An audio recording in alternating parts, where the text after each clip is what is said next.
know, Malaysia is a country of a parliamentary democracy with a constitutional monarchy that practices a system of democracy based on the federation system. In December 1959, an area near the Kuala Lumpur Lake Garden was chosen as the site on which to build the Parliament Building Complex, a building that symbolizes the democratic principle that we practice. The Parliament Building is the place administrator pass elected law, make alteration to the law as required, and look at the government arrangement. The Parliament Building was envisioned by Tunku Abdul Rahman, the first Malayan Prime Minister. The construction of the building, cost around 18 million ringgit Malaysia, was designed by Sir William Ivor Shipley, a British architect in the Public Works Department. As a result, a site about 16.2 hectares in size near to Lake Perdana, Kuala Lumpur was selected for the construction of the building. It was selected due to its strategic location that is located on a hill and near to Kuala Lumpur city centre.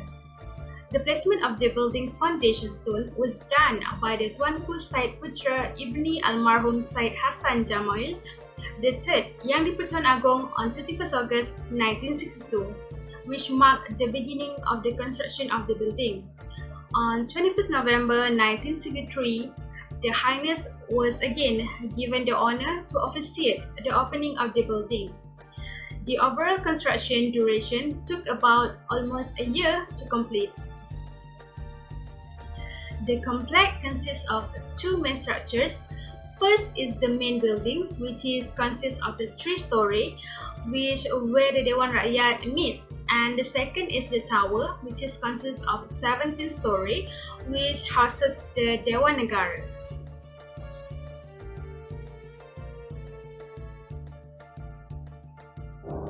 Malaysia is a federation of 13 states founded in 1963. In line with these requirements, Malaysia's formation concept has been accepted in Perlis, Kedah, Penang, Perak, Selangor, Negeri Sembilan, Melaka, Johor, Pahang, Terengganu, Kelantan, Sarawak and Sabah. A constitutional monarchy representative government. There are three elements of the government, which is first is legislative, executive and judiciary. The ultimate leader is His Royal Highness, which is Yang di-Pertuan Agong. The assembly or the Malaysian parliament is split into three parts. First, His Royal Highness. Second, the Senate, which is Dewan Negara. And third is the House of Representatives, which is Dewan Rakyat. The Senate and House of Representatives are made up of people of diverse racial and language origins. Because of the multi-ethnicity of Malaysia, the official language of Parliament is the Malay language, which is open to members and for tourists concurrently in English. Interpreting the Malaysian language is given if foreign tourists speak in English. Both houses perform synchronized interpretation. Only a single stand with a single microphone was implemented when this procedure was first introduced.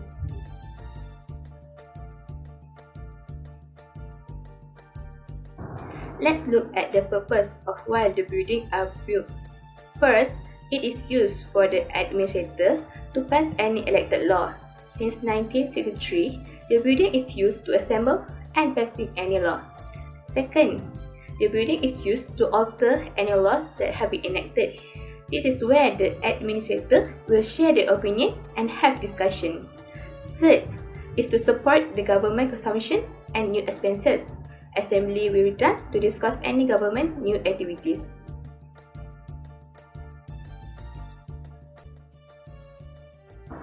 The building design. The main building has 3 floors. The rooftop features are unique as it has 11 triangle-shaped structure called pinnacle. The building is covered with facade that is shaped like a pineapple skin. There is a bridge that connects main building and the tower building. The tower building has 11 floors and is covered with glass to allow natural light to enter, reflect heat from the sun, and to reduce the temperature. The facade of tower building built like a honeycomb to provide shade for the interior.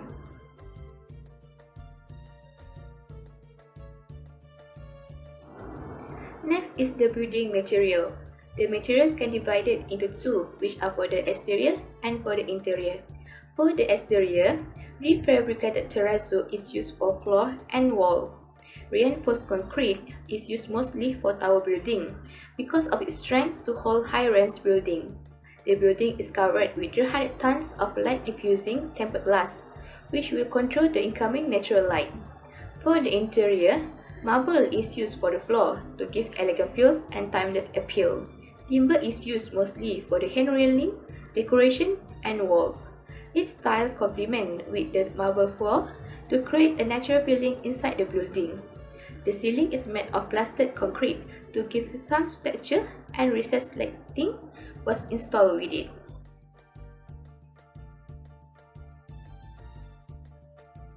There are three methods of construction that have been used for development of Malaysia Parliament building. Firstly, modular system. Modular system construction is a process in which a building is constructed on site using the same material and designed into the same codes and standards. The modular units may be in the form of complete rooms or part of a room. Secondly, grid system. Shipley mentioned about his design of a 40-inch grid system for modular timber construction where modular building components could be connected in 3 dimensions. The design has been implemented for Parliament building with the same grid disciplines from the outside. Column grids were scaled up as 20 foot by 20 foot. The grid system was a measurement device that was easily understood and applied to design the building. Thirdly, industrialized building system construction, or called as IBS construction. All building materials for construction such as wall, columns, staircase are mass-produced under strict quality control and minimal site activities. Cast in situ concrete act as the main structural and were done on site. Cast in situ means a manual concrete poured in a form of liquid mixture of cement, sand, and then aggregate at the required ratio until it becomes a rigid concrete.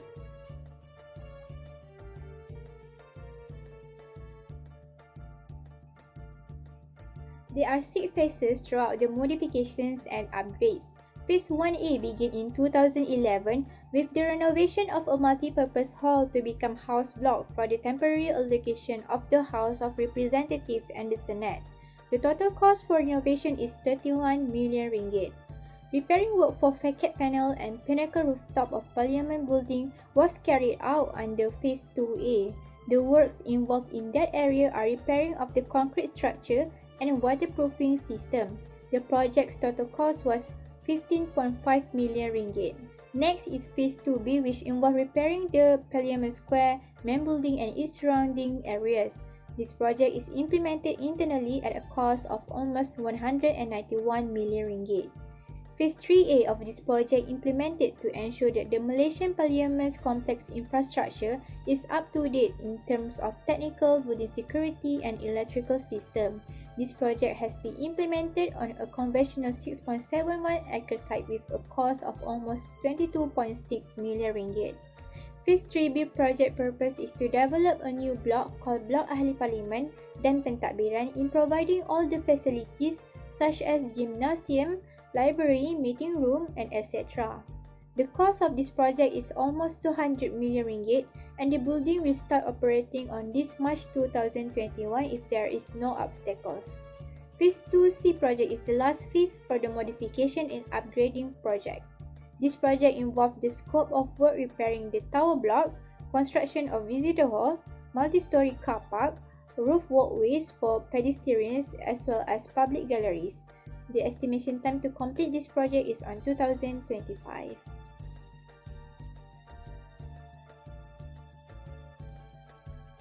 Next is the interior design at the Parliament building. Interior design is a process of designing interior decoration for a building or rooms. So the interior design for House Representative and Senate Hall at the Parliament building is based on Western style interior where Shipley workout seating arrangement in bicameral style that's similar in Westminster, London. The arrangement is in parallel row seatings, so they will be face each other. Therefore, the House of Representatives would spatially express two-part system dividings for the member from the government and the oppositions. The material that been used in both halls are the same. The only difference is the size of the rooms. The material are used such as carpets, timber panels, and celestial windows. Other than that, murals are also available at the House Representative Hall. The mural is about the diversity people in the Peninsula Malaysia, and it shows about the activities such as dancing, making music, and any other social events.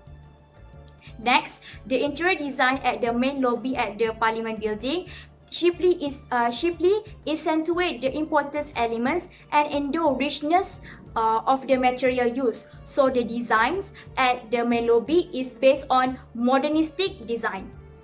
The materials that used in the main lobby are such as marble tiles and timber and plaster concrete ceiling. Other than that, recessed lights and chandelier are also installed at the ceilings that will in the main lobby, so it will provide elegant and luxurious feeling.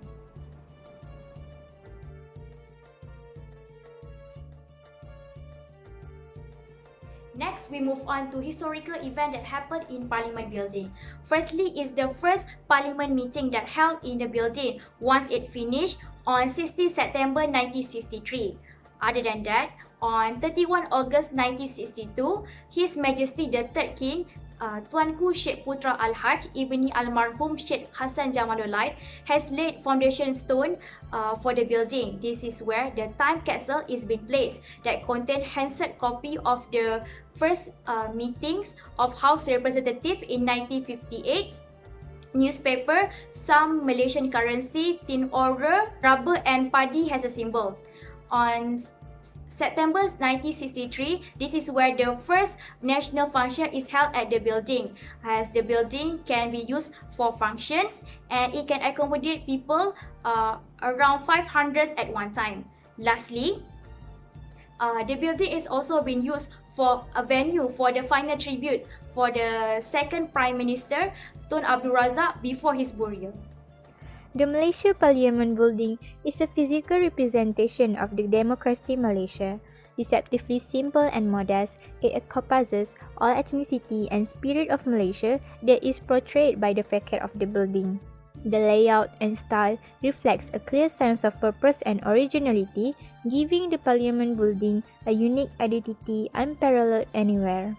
Even though people may not think of it first when they think of Malaysia, as there are many famous representative buildings such as KLCC Tower, however, Malaysia Parliament building can be interpreted as the heart of Malaysia because it is one of the national heritage buildings.